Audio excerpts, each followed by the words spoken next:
ուզում եմ 10 հատ Նիկոլ Փաշինյան լինի, եթե Գարեգին բեն չուզենա իր աթոռը զիջել կամ հրաժարական տալ, ցանկացած գործընթաց լինելու է ոչ լեգիտիմ, ապօրինի, հակա սահմանադրական, հակա եկեղեցական կանոնադրության։ Հետևաբար ճգնաժամը հաղթահարելու մի միջոց եմ ես տեսնում եւ առաջարկում։ Տեսեք, 2021 թվականին իհարկե համատությունը մի փոքր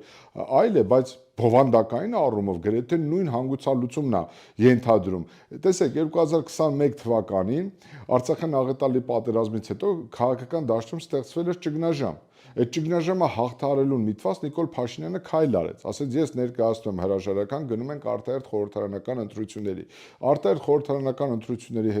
ընթացքում լավ, վատ, ճիշտ, սխալ լրիվ ուրիշ քննարկման առարկա է, բայց արտահերթ խորհրդարանական ընտրություններ տեղի ունեցան եւ այդ խորհրդարանական ընտրությունների արդյունքում Փաշինյանը վերընտրվեց։ Հիմա նույն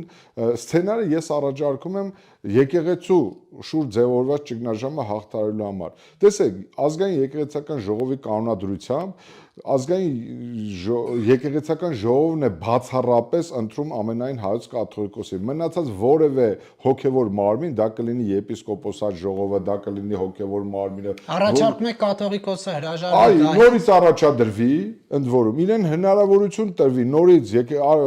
արտահերթ եկեղեցական ժողով հրավիրի ինքը, որովհետև 7 տարին մեկ է հրավիրվում